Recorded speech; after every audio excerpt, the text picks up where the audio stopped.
Hello friends, आप लोग कैसे हैं। आशा है मेरे बाबा के भक्त सारे अच्छे और फर्स्ट क्लास होंगे। तो बाबा, जैसा कि हम जानते हैं बाबा जी का जीवन कैसा था। आज चलिए थोड़ा उस पर प्रकाश डालते हैं कि उनका जीवन कैसा था, वो क्या थे और क्यों उनका नाम नीम करोली बाबा के नाम से वो फेमस हुए। तो बाबा जो है, ये सबको पता है कि हनुमान जी के बहुत बड़े भक्त थे। मतलब उनके अंदर हनुमान जी की, लोग कहते हैं कि शक्ति थी, बट वो स्वयं खुद हनुमान जी ही थे। तो वो पब्लिक को दिखाने के लिए कि हनुमान जी के फॉलोवर थे वो हनुमान जी की उन्होंने बहुत साधना की। जैसा कि लोग बताते हैं कि बहुत तपस्या की थी हनुमान जी की। तो उनका जीवन जो है एक साधु की तरह रहा और भगवान होते हुए भी वो एक साधु की तरह जीवन व्यतीत किया उन्होंने अपना। तो उनका जो जन्म है वो 1900 में हुआ था। 1900 में अकबरपुर, यूपी में अकबरपुर नाम का एक विलेज है, वहाँ पे 1900 में उनका जन्म हुआ था। और बचपन से ही वो हनुमान जी के भक्त थे। हनुमान जी की कहानियाँ सुनना, हनुमान जी के बारे में जानना उनको बहुत पसंद था। तो 11 वर्ष की उम्र में उनका विवाह कर दिया। पेरेंट्स है ना, घर में माता पिता सब फोर्स करके, उनकी इच्छा नहीं थी लेकिन फिर भी उनका विवाह कर दिया। और वो अपने पेरेंट्स की बहुत रिस्पेक्ट करते थे, माता पिता की बहुत इज्जत करते थे, इसलिए वो मना नहीं कर पाए और उन्होंने 11 साल की उम्र में उनकी शादी हुई। लेकिन मन तो साधु का था, जीवन तो साधु का व्यतीत करना था, कोई इंटरेस्ट था नहीं। फोर्सफुली शादी हुई थी तो शादी कर ली, माता पिता को नाराज नहीं कर सकते थे। फिर उनकी शादी हुई और शादी के कुछ टाइम के बाद वो संन्यास ले लिया उन्होंने और वो घर छोड़ करके चले गए। जब घर छोड़ करके चले गए तो उनके पेरेंट्स जो है वो बहुत परेशान रहने लगे और उनको फिर से फोर्स करने लगे कि वापस आओ, साधु का जीवन छोड़ के तुम वापस आओ, घर गृहस्थी में रहो। बाबा फिर इनकार नहीं कर पाए क्योंकि माता पिता की आज्ञा को टालना उनको पसंद नहीं था। वो माता पिता को सर्वोपरि रखते थे कि अगर किसी ने माता पिता की इज्जत की ना तो समझ लीजिए उनको भगवान के दर्शन हुए। तो माता पिता का अवहेलना वो नहीं कर पाए और वो वापस आ गए। फिर कुछ टाइम के बाद उनकी एक बेटी और 2 बेटे हुए। जब वो वापस आए तो उनकी एक बेटी और 2 बेटे हुए और उसके बाद फिर बाबा ने संन्यास ले ही लिया। उनके माँ बाप भी गुजर गए तो बाबा ने संन्यास ले लिया। फिर वो बिल्कुल तपस्वी का जीवन वो व्यतीत करते रहे।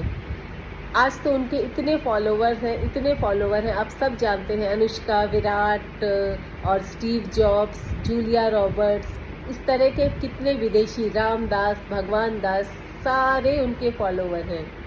आपको रामदास और नीम करोली बाबा की भी एक दिन आपको मैं किस्सा सुनाऊंगी। और आज जो मैं सुनाने जा रही हूँ वो है कि बाबा का नाम नीम करोली क्यों पड़ा और इसके पीछे की कहानी बहुत ही इंटरेस्टिंग है और बहुत ही मज़ेदार भी है। आपको सुन के मज़ा भी आने वाला है। बहुत ही इंटरेस्टिंग इनकी कहानी है जो क्यों इनका नाम नीम करोली पड़ा। तो बाबा जी तो खुद हनुमान जी थे। तो हुआ क्या कि ये 1958 की बात है। बाबा जी, नीम करोली एक गांव था, वहाँ से ये इधर फर्रुखाबाद की साइड में एक गांव है नीम करोली।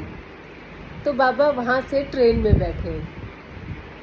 में बैठे तो बाबा उस समय बिना टिकट के ट्रेन में चढ़ गए।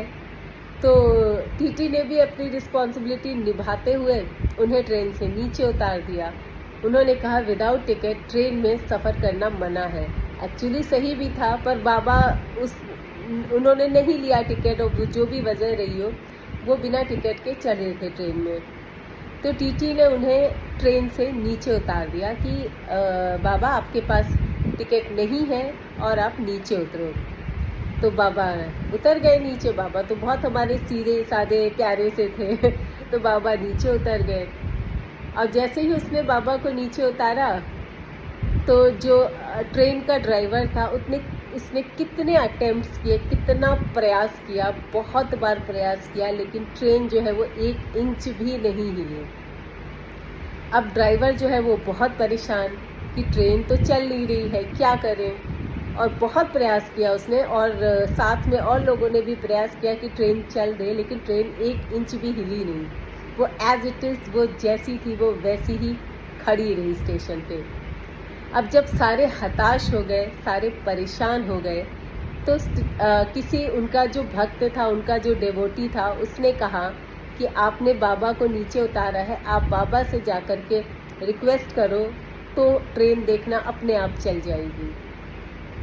अब क्या करते, क्योंकि ट्रेन तो रुकी हुई थी और इतने सारे पैसेंजर्स ट्रेन में, तो झक मार के टीटी गया और उसने बाबा से रिक्वेस्ट की कि बाबा मुझसे गलती हो गई, आप ट्रेन में वापस आ जाएं। तो बाबा भी तो बहुत मज़ेदार थे, वो इतनी आसानी से तो आने वाले थे नहीं। तो उन्होंने ना 2 कंडीशन रखी कि मैं ट्रेन पे तभी चढ़ूँगा जब मेरी ये 2 कंडीशंस आप पूरी करोगे।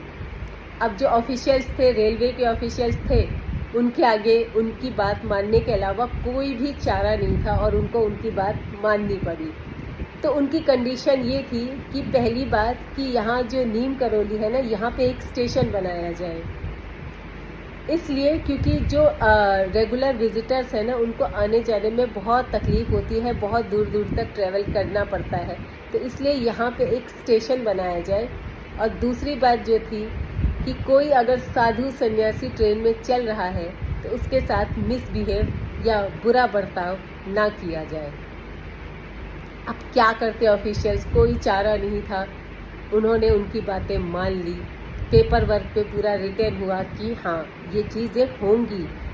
फिर बाबा ट्रेन में चढ़े और बाबा का चमत्कार, बाबा का मैजिक ऐसा था कि वो जैसे ही ट्रेन में चढ़े, ट्रेन तुरंत स्टार्ट हो गई। और ये कोई कहानी नहीं है, ये उनके खुद के भक्त जो रामदास जी थे, जो सदैव उनके साथ ही रहे, बाद में जब भी वो आए उसके बाद से वो जा ही नहीं पाए, क्योंकि बाबा का ऑरा, बाबा का चमत्कार और बाबा की जो फिज़िकल प्रेजेंस थी वो ऐसी थी ना कि उनके पास जो जाता था वो वापस आ ही नहीं पाता था या उनका भक्त बन जाता था जीवन भर के लिए। ये उनका ऑरा था। तो ये बातें उन्होंने बताई हैं, इसलिए इस बातों में कोई भी ऐसा नहीं है कि ये कहानी है। तो जैसे ही बाबा जी ट्रेन में चढ़े, ट्रेन एक चुटकी में चल दी, ऐसा लगा कि ट्रेन कभी खराब ही नहीं थी। तो इतने जब अथक प्रयास के बाद ट्रेन चली तो सारे टीटी और जितने लोग ट्रेन में थे सब ने बाबा को नमस्कार किया, प्रणाम किया, उनके पैर छुए और उनकी जितनी बातें थी ना वो मान ली गई। तो यहाँ वहाँ के जो नीम करौली के जो उनके डिवोटीज़ थे ना, उन्होंने प्यार और सम्मान में उस स्टेशन का नाम ही नीम करौली रख दिया और आज भी वो स्टेशन नीम करौली नाम से ही फेमस है और कोई भी उनका नाम बदलने की हिम्मत भी नहीं कर सकता है। तो ऐसे थे हमारे बाबा, ऐसा था उनका चमत्कार, ऐसा था उनका ऑरा। तो बाबा हनुमान के भक्त थे, जितनी बार आप हनुमान का नाम लेंगे बाबा प्रसन्न होंगे। तो हनुमान नाम का जाप करते रहिए, राम जी का जाप करते रहिए, क्योंकि राम जी प्रसन्न तो हनुमान जी प्रसन्न और हनुमान जी प्रसन्न तो अपने बाबा प्रसन्न और बाबा प्रसन्न तो हम सब प्रसन्न। तो इसलिए आप राम नाम, हनुमान जी और बाबा का ध्यान करते रहिए, परेशानी से वो सबको पार लगाएंगे। आप विश्वास रखिए, सबको पार लगाएंगे। उन्होंने सबको पार लगाया भी है, आपको भी लगाएंगे। हिम्मत, हौसला बनाए रखिए, हिम्मत मत हारिएगा, कितना भी कष्ट आए, कितना भी कष्ट आए। आप अपना अटैचमेंट, अपना प्यार, अपना रिस्पेक्ट बाबा के लिए जो भी है और हनुमान जी के लिए, श्री राम जी के लिए बनाए रखिए, क्योंकि अगर आप इनकी पूजा करेंगे ना तो बाबा तो वैसे ही प्रसन्न हो जाएंगे। राम का नाम लेते ही बाबा बिल्कुल प्रसन्न हो जाते थे।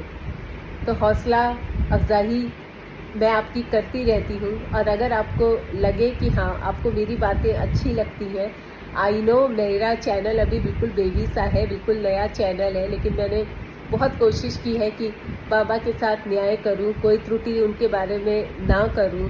तो अगर आपको थोड़ा भी पसंद आए तो चैनल को सब्सक्राइब करिएगा।